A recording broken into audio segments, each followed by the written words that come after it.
Good morning, everyone. Hope you're doing well today. My name is Ryan, if I have not met you yet, and I will be doing today's morning devotion with you. Before we get started, have you ever been in a tough situation where you just couldn't really get out of, and it didn't feel like no matter what you did, it was going to be a lose-lose situation?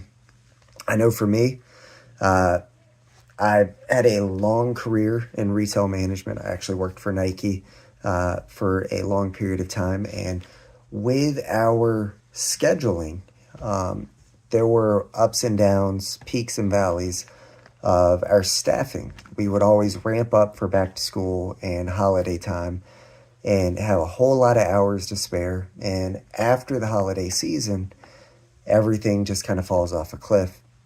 And part of what my responsibility was is I would oftentimes have to deliver tough news to people that we had hired on in a seasonal capacity. I had grown to like in some shape, way, or form. And I'd have to inform them that, unfortunately, their tenure with our company was not going to be extended.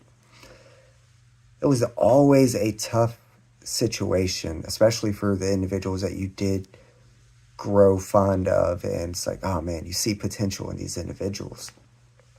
But that pales in comparison to what we are going to be reading about today here in Mark chapter 6. I could only imagine the internal battle that was going on with Herod, as we're about to read right here. So we're picking up in Mark chapter 6, verses 21 through 24.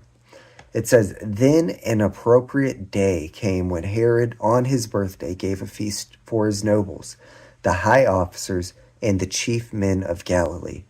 And when Herodias' daughter herself came in and danced, and pleased Herod and those who sat with him, the king said to the girl, 'Ask me whatever you want, and I will give it to you.' He swore to her, 'Whatever you ask me, I will give you up to half my kingdom.' So she went out and said to her mother, 'What shall I ask?' And she said, 'The head of John the Baptist.'" So what's going on here? We read earlier in this section, which is titled John the Baptist Beheaded. We read that John had this interaction with Herod and his new wife Herodias about their marriage. Both of them had divorced their previous spouses in order so that they could be together. And John told them that it is not lawful for you to have married your brother's wife. Herod's brother, Philip, was Herodias' original husband, and John called him out on it. And we found out that Herodias held this against him and wanted to kill him, but she could not. Why could she not? Because Herod feared John, knowing that he was a just and holy man, and he protected him.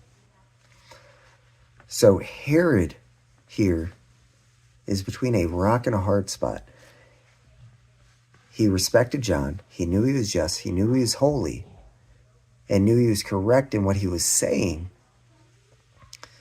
But he wanted to please his wife here.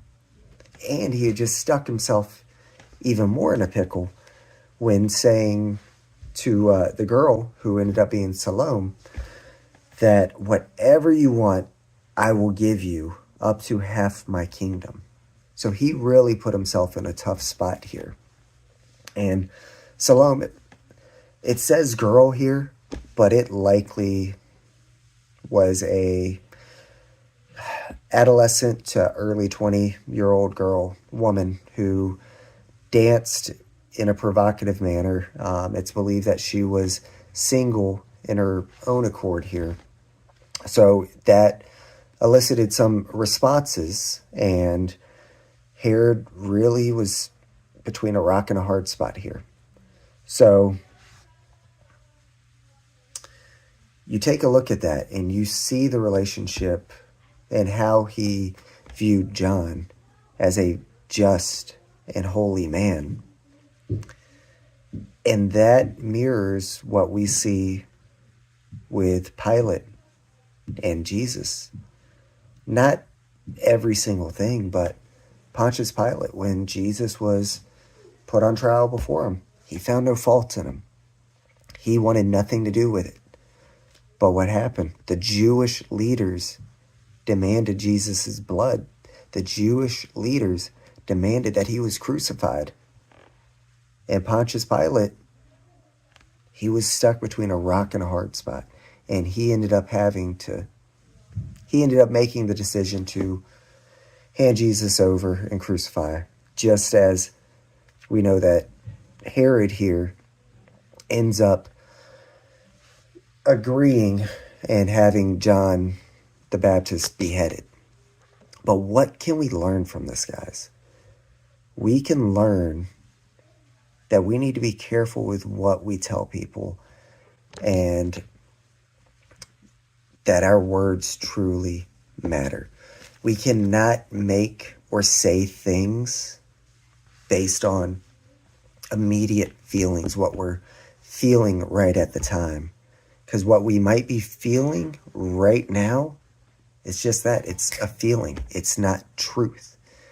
And 30 seconds from now, you can be regretting how you were feeling and how you acted in those feelings, and be left with dire consequences, just like we see what Herod's going to have here. So don't make your decisions based on feelings. Make your decisions based on truth. And that truth is found here in the Bible, guys, in seeking God's word, his wisdom. I hope this was a challenge for you today. God bless you all. Love you, and talk to you later.